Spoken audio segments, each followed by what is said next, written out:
Puji Tuhan, selamat pagi, selamat jumpa dalam cintanya Tuhan kita Yesus Kristus. Bapak Saudara yang berada di rumah masing-masing untuk beribadah pagi hari ini lewat video, Tuhan memberkati pada momen Paskah pagi hari ini. Puji Tuhan. Sebelumnya kita akan bersama-sama menyanyikan satu pujian.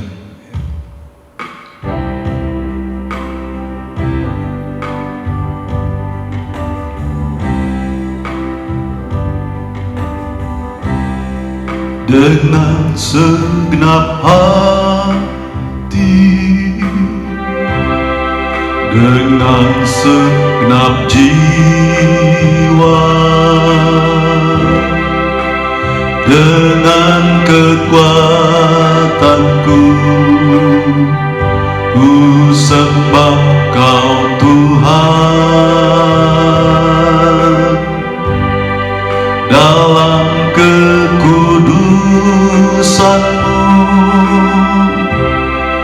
ku angkat tanganku, ku rindu selalu dalam hadirat-Mu. Sebab Engkau yang kudus, Anak Domba Allah, darah-Mu tercurah di atas Kalvari. Sebab Engkau yang layak terima pujian,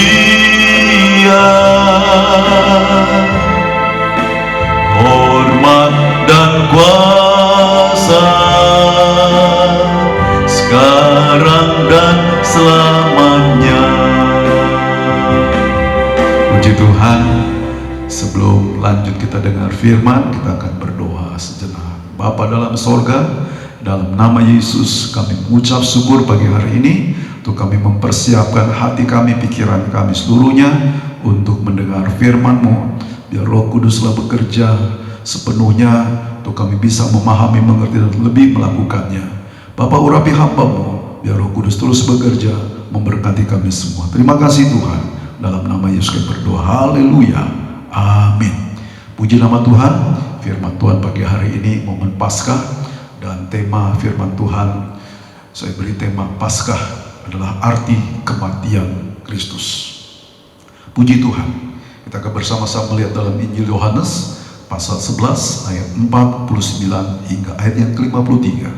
Ayat ini berkata demikian, tetapi seorang di antara mereka yaitu Kayafas, imam besar pada tahun itu, berkata kepada mereka, kamu tidak tahu apa-apa, dan kamu tidak insaf bahwa lebih berguna bagimu jika satu orang mati untuk bangsa kita daripada seluruh bangsa kita ini binasa. Hal itu dikatakannya bukan dari dirinya sendiri, tetapi sebagai imam besar pada tahun itu ia bernubuat bahwa Yesus akan mati untuk bangsa itu, dan bukan untuk bangsa itu saja, tetapi juga untuk mengumpulkan dan mempersatukan anak-anak Allah yang tercerai-berai. Mulai dari hari itu mereka sepakat untuk membunuh Dia. Haleluya, puji Tuhan. Saudara yang kasih Tuhan, kita melihat di sini bagaimana saudara Yesus akan mati disalibkan. Saudara yang kasih Tuhan, dunia ini ya, bahwa tidak ada satu kematian yang sangat berarti kecuali kematian Kristus. Itu sebabnya saudara, tanpa ada kematian Kristus, semua manusia ini akan binasa, saudara. Itu sebabnya di sini kita sudah baca bahwa bagaimana imam besar, dia seorang pejabat, ya, sebagai imam besar di situ dia bernubuat, ya. Dia katakan tadi lebih baik satu orang mati untuk bangsa kita daripada bangsa kita binasa. Nah, saya kasih Tuhan, dikatakan di situ juga bahkan untuk mempersatukan anak-anak Allah yang tercerai-berai. Nah saudara, begitu luar biasa sekali kematian Kristus ini, ya. Dan saat itulah mereka mulai sepakat untuk bagaimana caranya membunuh Yesus. Nah, saudara, ada beberapa hal yang kita akan sama-sama perhatikan di sini, saudara, tentang arti kematian daripada Kristus. Yang pertama, apa arti kematian Kristus? Saudara yang kasih Tuhan, di sini kita melihat bahwa Yesus mati bukan karena tidak berdaya. Jadi kematian adalah sepertinya sesuatu kekalahan. Namun saudara, berbeda dengan Yesus di sini. Yesus mati bukan kalah, bukan tidak berdaya, melainkan Yesus mati itu dia menyerahkan dirinya. Dia menyerahkan dirinya. Nah, saudara, kita melihat di sini Yesus bisa saja melawan, saudara, orang-orang yang akan menyalibkan dia. Kita tahu bahwa saudara, adalah Tuhan yang berkuasa. Tapi kita bisa melihat bagaimana, saudara, Yesus dia harus melakukan kehendak Bapa di sorga, bahwa dia yang akan mati menebus dosa manusia. Satu contoh, ketika Yesus ada di Taman Getsemani bersama dengan 3 muridnya berdoa di sana, maka datanglah Yudas, murid yang mengkhianatinya, dan serdadu Romawi. Mereka coba menangkap Yesus. Ketika di sana mereka berkata, mencari Yesus, dan Yesus juga berkata kepada mereka, siapa yang kamu cari? Lalu mereka berkata, Yesus dari Nazaret. Ketika Yesus berkata, akulah dia, maka saudara, semua prajurit yang mau menangkap Yesus pada saat itu, mereka mundur dan jatuh. Tapi dalam bahasa lain di sana, di situ berkata mereka jatuh terpelanting. Berarti saudara, kekuasaan Tuhan ada saat itu. Nah saudara, namun Yesus dia menyerahkan untuk mati di kayu salib. Nah saudara, arti kematian daripada Kristus, Yesus mati untuk seluruh umat manusia.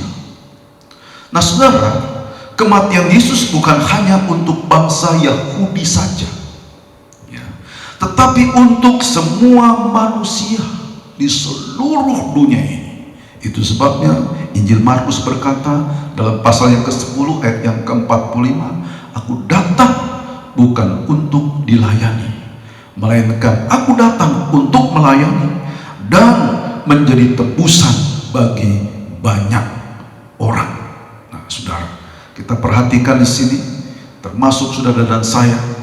Nah saudara, inilah di mana Yesus mati untuk seluruh manusia di dunia ini.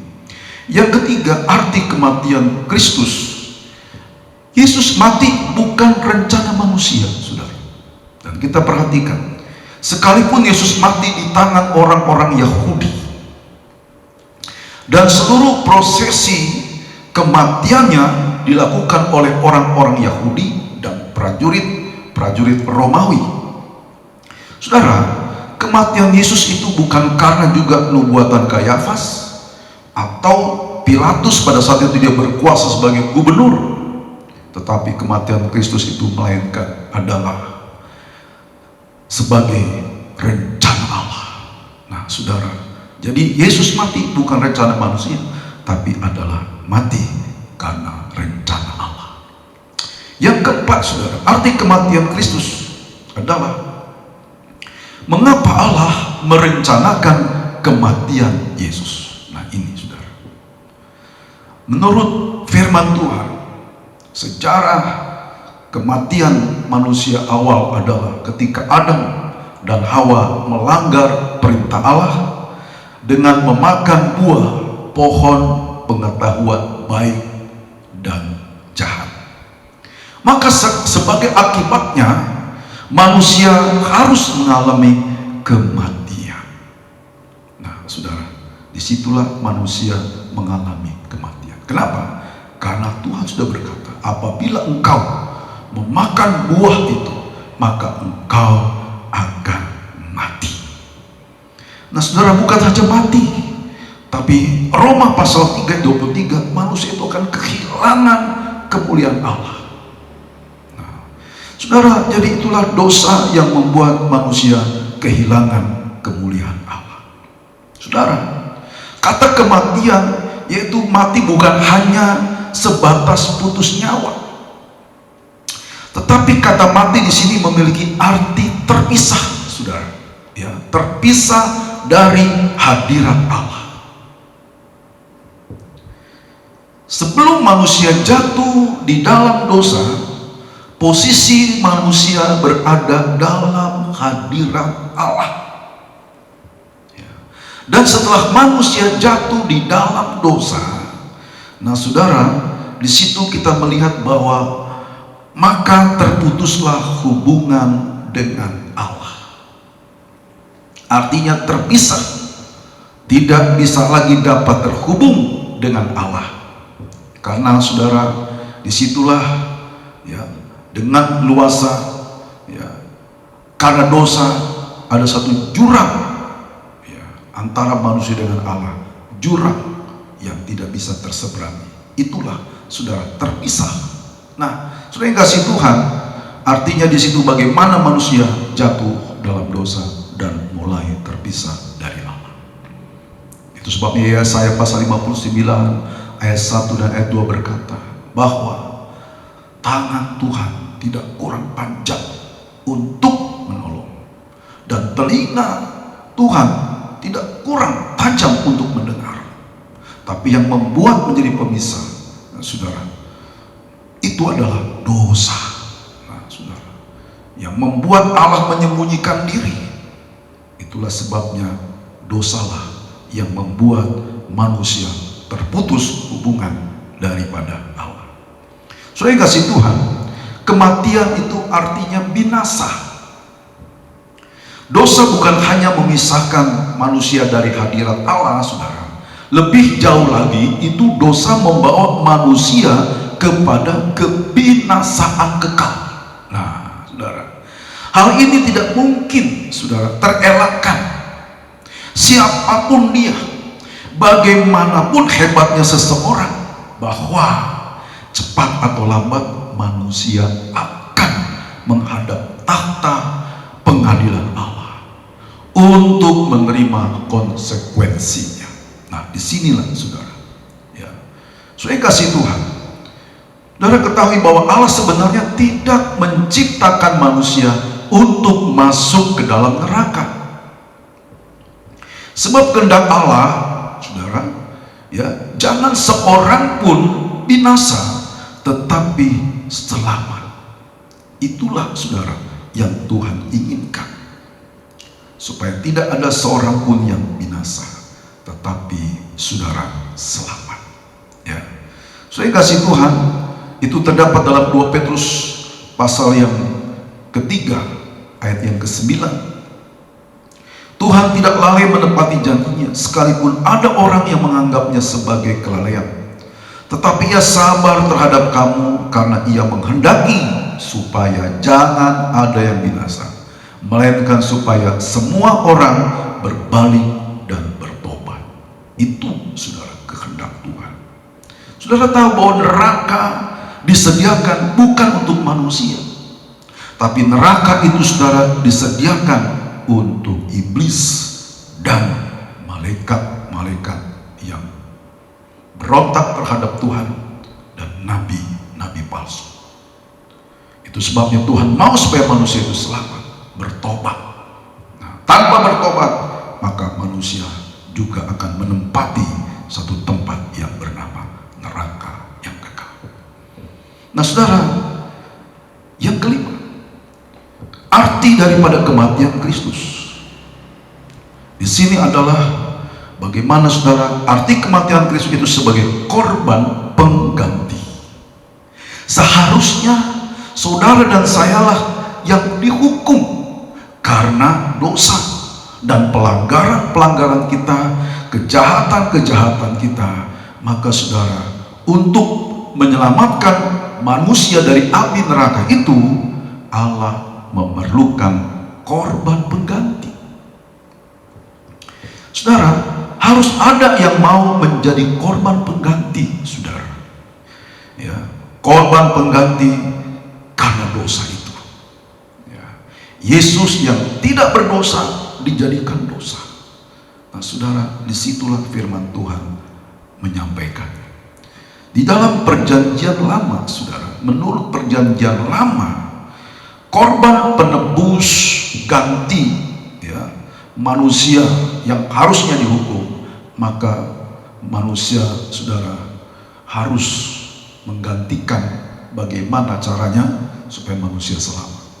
Maka di dalam perjanjian lama, penebus yang harus menggantikannya adalah seekor domba.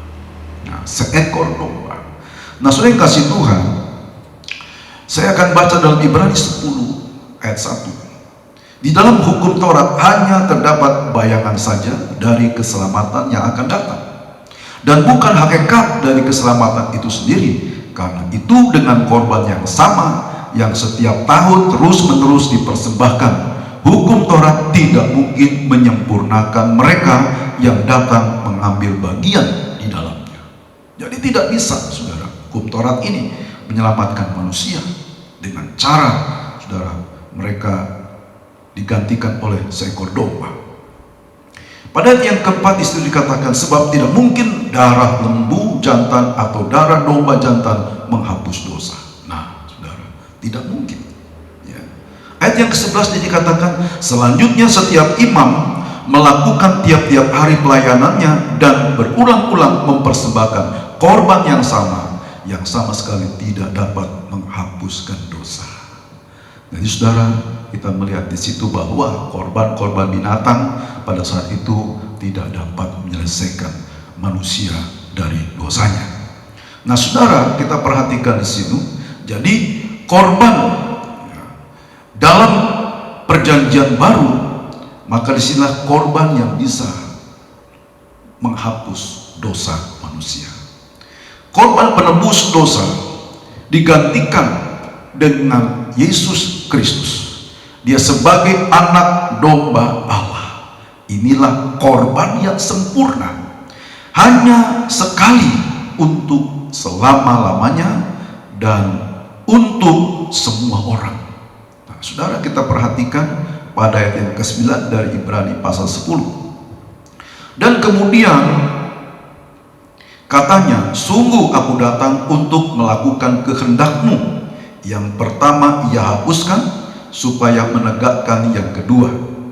Dan karena kehendaknya inilah kita telah dikuduskan satu kali untuk selama-lamanya oleh persembahan tubuh Yesus Kristus. Puji Tuhan. Ayat 14, sebab oleh satu korban saja ia telah menyempurnakan untuk selama-lamanya mereka yang ia kuduskan. Haleluya. Saudara yang kasih Tuhan, inilah caranya bagaimana saudara kematian Kristus sebagai korban pengganti.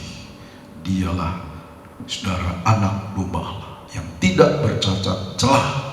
Disitulah saudara, inilah korban yang sempurna yang akan menebus dosa manusia. Puji nama Tuhan. Saudara yang kasih Tuhan, biarlah kita akan bersama-sama untuk bersekutu dengan tubuh dan darah Tuhan. Saudara mempersiapkan ya, roti dan air anggur ya, dan sebelumnya kita akan menyanyikan satu pujian.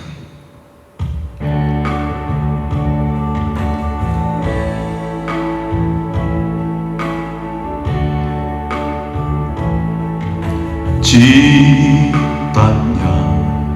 dan kasihnya lebih dari segala yang ada.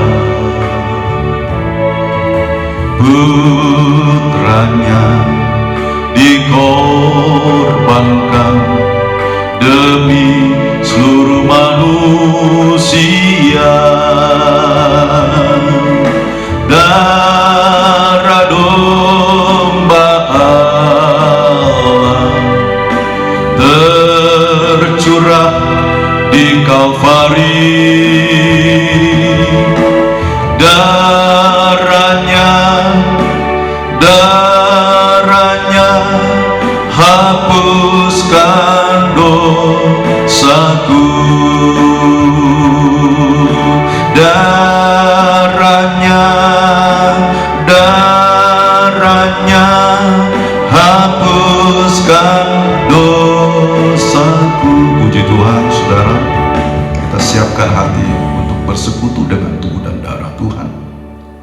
Saudara ambil roti dan angkat di tangan kanan saudara. Dan kita akan bersama-sama berdoa. Dan saudara juga ambil cawan, saudara taruh di dada saudara. Dan kita akan bersama-sama untuk bersekutu dengan tubuh dan darah Tuhan. Sebelumnya saya akan berdoa lebih dahulu dan kita akan terus melanjutkannya. Bapa di sorga, terima kasih. Kami telah dengar firman Tuhan bahwa Yesus adalah korban pengganti dosa. Itu sebabnya Tuhan, terima kasih. Kalau Engkau datang ke dunia ini, Engkau harus mati menebus dosa manusia. Itu sebabnya kami bersyukur pada pagi hari ini, Paskah, untuk mengingat akan korban Tuhan yang begitu mulia, yang menyelamatkan jiwa kami. Bapa, terima kasih. Pagi hari ini kami akan bersekutu dengan tubuh dan darah Tuhan, mengingat korban Tuhan di Bukit Kalvari sana. Bapa, terima kasih. Kami mau lakukan semua ini untuk dapat memahami semua akan kasih Tuhan. Di dalam nama Yesus kita dengar firman Tuhan. Sebab apa yang telah ku teruskan kepadamu telah aku terima dari Tuhan, yaitu bahwa Tuhan Yesus pada malam waktu ia diserahkan mengambil roti, dan sesudah itu ia mengucap syukur atasnya, ia memecah-mecahkannya dan berkata, inilah tubuhku yang diserahkan bagi kamu, perbuatlah ini menjadi peringatan akan aku. Kita makan bersama-sama di dalam nama Tuhan Yesus Kristus.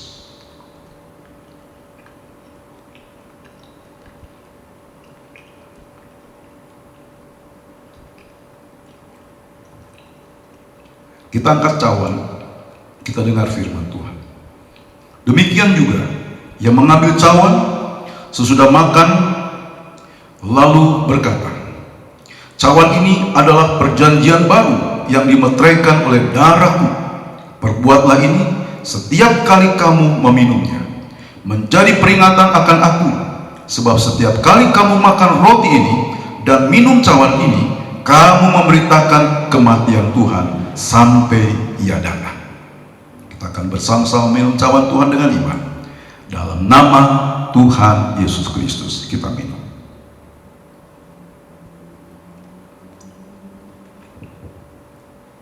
Terima kasih Tuhan, kami mengucap syukur kehadiran pada pagi hari ini. Lewat momen Paskah Jumat Agung kematian Kristus, kami dapat memahami arti kematian Kristus adalah menebus dosa kehidupan kami. Engkaulah pengganti kehidupan kami yang harus binasa, namun Engkau harus mati di kayu salib untuk menebus dosa-dosa kami. Terima kasih Bapa di sorga, biarlah lewat perjamuan kudus pada pagi hari ini kami boleh diingatkan kembali akan kasih-Mu yang besar, dan kami bersyukur pada sampai sekarang ini kami tetap senantiasa untuk taat dan tekun setia mengiring Engkau sampai Kau datang kembali. Terima kasih Bapa, kami mengucap syukur di dalam nama Tuhan Yesus Kristus. Haleluya, amin. Puji Tuhan saudara, kita sampai di sini. Tuhan kiranya memberkati Bapak saudara. Haleluya, amin.